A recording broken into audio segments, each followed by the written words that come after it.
All right, so I'm a little late on this, but UFC 296, Colby Covington versus Leon Edwards.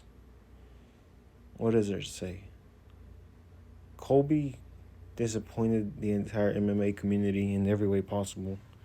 He disrespected Leon Edwards, an outstanding fighter, somebody who even John Jones had to come out and pay respect to. Um, and it's the fight game. People make fun of each other, but there's still supposed to be some semblance of respect going around. So Colby took it too far. And then fight day came around. And what happens? Colby could not back up everything he said. He said he was going to beat up Leon. He said he was going to make it look easy, but turns out Leon was destroying Colby Covington. And to make matters worse, it wasn't just in the striking exchanges. He was also dominating him during the grappling exchanges. Like, Colby would get lucky to get a takedown on Leon, and Leon would just come back, out grapple him, and even try to land a submission on Colby. That's how bad this was. But I don't know, you guys. What do you guys think? Was justice served on UFC 296? I believe it was. Now move on to the next one. Brandon Royval versus Alexander Pantoja. I like to call him Alexander. I'm not going to say boring because then people call me a casual, but I'll call him Alexander Low Energy Pantoja because eventually this man gets gassed with all that grappling. But what is there to say? Anything I can say is, although I found it low-key boring, Pantoja did dominate Brandon Royval. Specifically when it comes to the grappling. Whenever Pantoja would have it tough, he would just take Brandon down and dominate him. But that's not to say that it was absolute utter domination by Alexander Pantoja. Because Brandon, he's got the hands. And he laid them on Pantoja. Like, I honestly thought he was going to finish Pantoja in the 4th or 5th round. And if Pantoja wouldn't have got that final takedown, Brandon could have potentially finished it. It would have been tough, though, because he was out of energy. But yeah, I mean, props to Pantoja. He had a dominant performance. I'm looking forward to the next bout, though. Brandon versus Brandon. I think Brandon Moreno is going to get the dub. And then I would love to see Brandon Moreno take that belt off of Pantoja. And this brings us to Shavkat Ramonov versus Stephen Wonderboy Thompson. I'm going to be honest with you guys. I have never actually watched a Stephen Wonderboy Thompson fight. And I was impressed, man.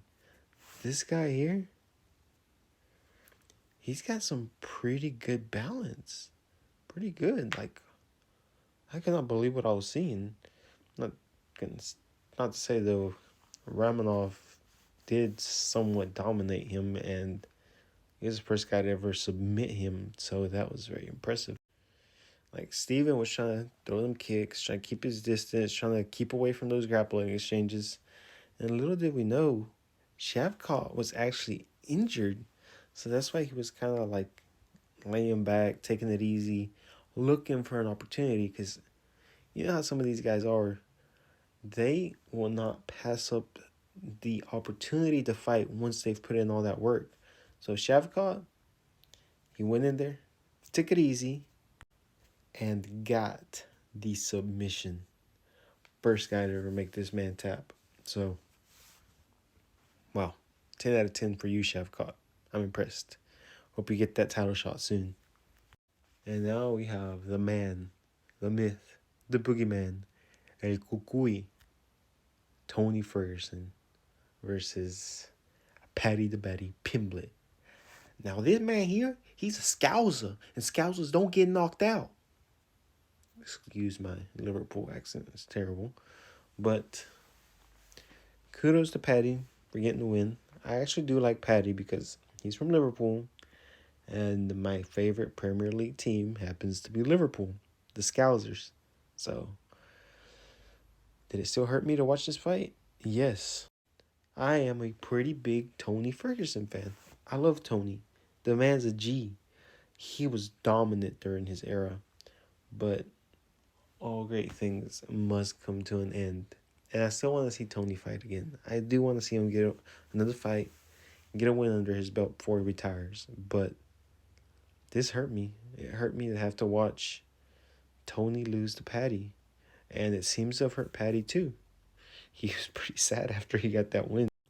But as Patty said, he cannot let Tony win at his expense. And Patty put in the work. I mean, Patty just came off of a pretty substantial layoff. So he came to win. And he proved his point. So good job, Patty.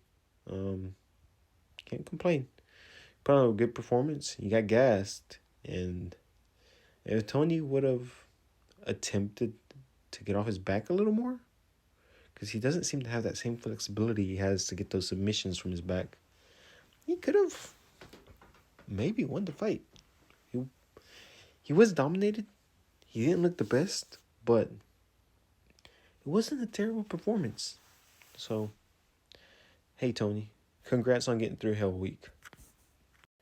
And lastly, we got Josh Emmett versus Darren Till. That's his name, right? Darren Till? Well, I don't know what to say about what I watched here. I don't remember how long this fight was. Was it a minute?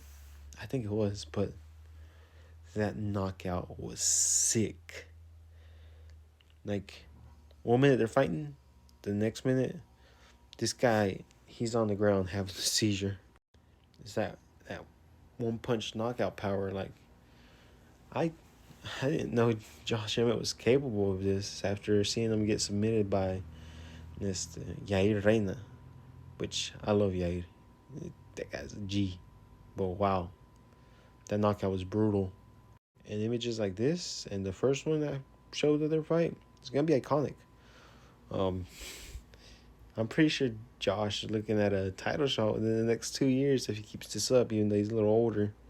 Like, get a couple more knockouts like that, you're a title contender, bro. But yeah, that was my overview of UFC 296. What do you guys think? Did Colby Covington get what he deserved? Which Brandon will face Alexander Pantoja? How soon till Shavkat gets that title shot? And when will Patty become a top 5 lightweight? Will he even become a top 5 lightweight? I predict that he will within the next 4 years. But yeah, comment down below. What was your opinions? And I'll try to keep up with this channel. Anyways, catch you on the next one. Bye.